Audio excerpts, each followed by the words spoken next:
Hey guys, I have a couple of questions. That's why I like getting re-traumatized because I become much more alive, and it all comes back, and I start to remember things. And anyhow, please ignore the blanket. I just woke up and I don't feel like putting on clothes. I'm not the Dalai Lama, and I'm no spiritual leader. Okay, so here's my question for people.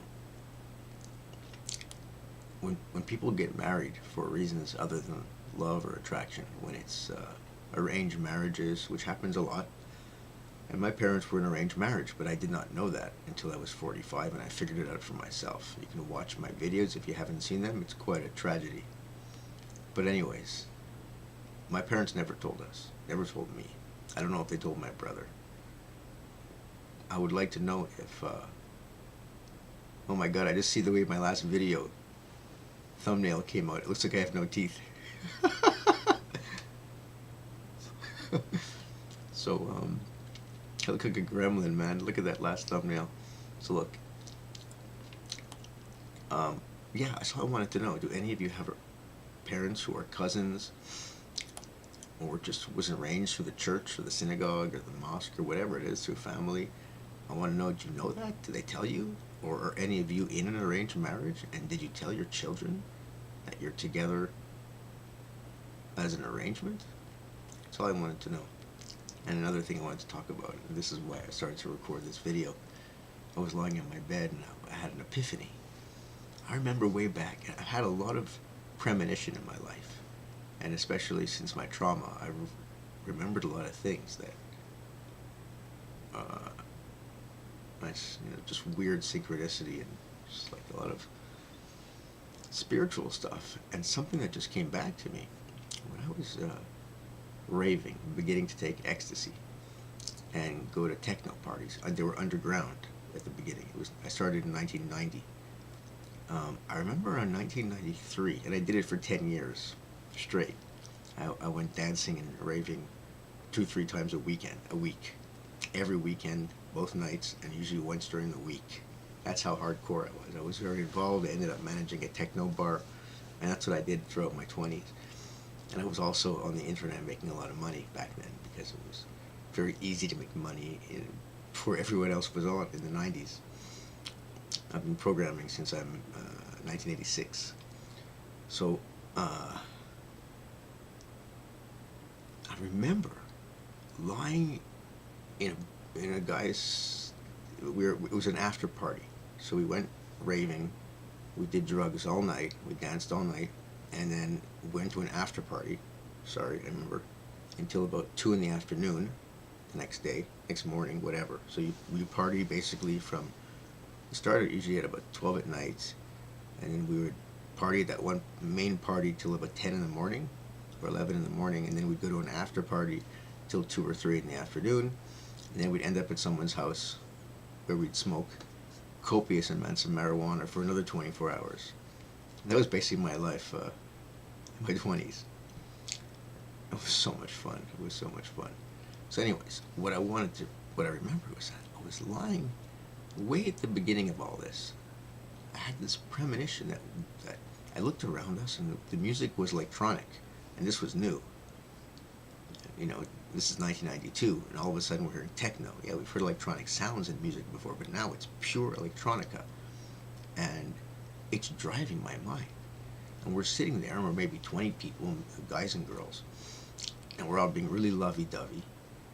And I had this premonition. I remember seeing ourselves,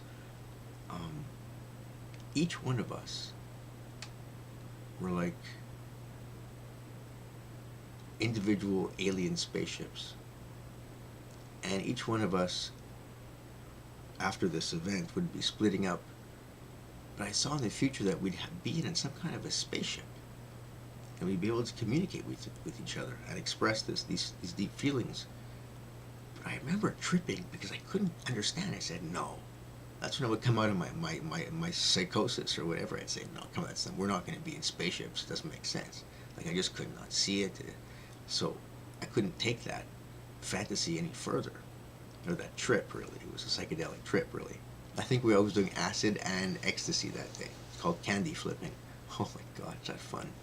You hallucinate, You don't even know where you are. I remember I remember walking through a dance club, candy tripping, and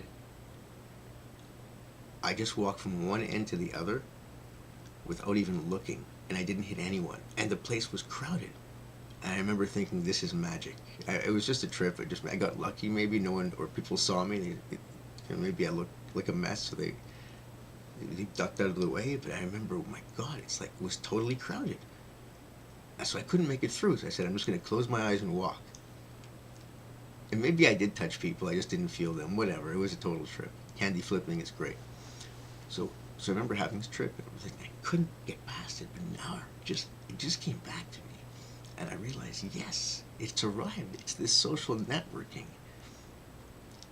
I know YouTube, and what I think I understand about Instagram is that people who vlog or use Instagram are constantly uploading their thoughts and their events of their life. And basically what I can tell you is if you just imagine it for a second when you're looking into your screen or into your camera, that you're a landed spaceship and this is your window, and you're just communicating with other spaceships. Sorry, I keep looking at myself. It's over here. So I'm looking at you, but if I use my imagination, basically my room is a spaceship, and I'm sitting in head command, and I can communicate with anyone around the world, any other so-called alien or creature or humanoid through space and time. And I have a feeling that's what I was seeing in my mind. And that's why I couldn't understand it, because I was thinking, I kept saying spaceship.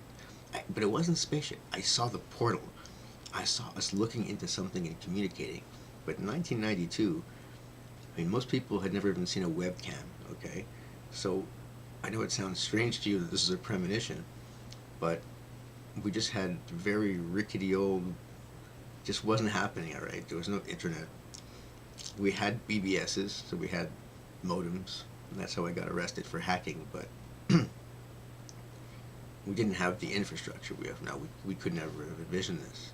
That's probably why I couldn't exactly see what I was seeing or understand what I was seeing, but now that I'm doing this, I'm saying, this is what I saw. This is exactly what I saw. I really don't have to leave my room. Oh, it's something else. It's almost like I'm in a spaceship. We're all in our own spaceships. And then sometimes we close down our portals and we go outside and we do research, or we explore our environment, and then we come back and we report. Even the guys doing the news, it's basically, that's what we're doing. It's very amusing about YouTube, and that's why I'm in my blanket, is that often I'll see channels where it's very official and the guy's very serious. It seems like there's a lot of money behind it, and then once in a while they'll put out a video from their backyard, eating hot dogs, with a 3-day beard, and it really personalizes the whole thing, where you realize it's not television.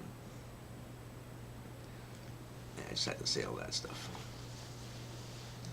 And just the fact that I'm telling you, before my landlord scared the hell out of me yesterday, and before I started thinking of getting evicted, my inner soul was falling asleep, and I wasn't able to even record videos. I didn't seem too chirpy and happy, and they weren't that smart or introspective. It's like traumatizing me brings out a psychosis, which brings out a creativity and a motivation and an altruism.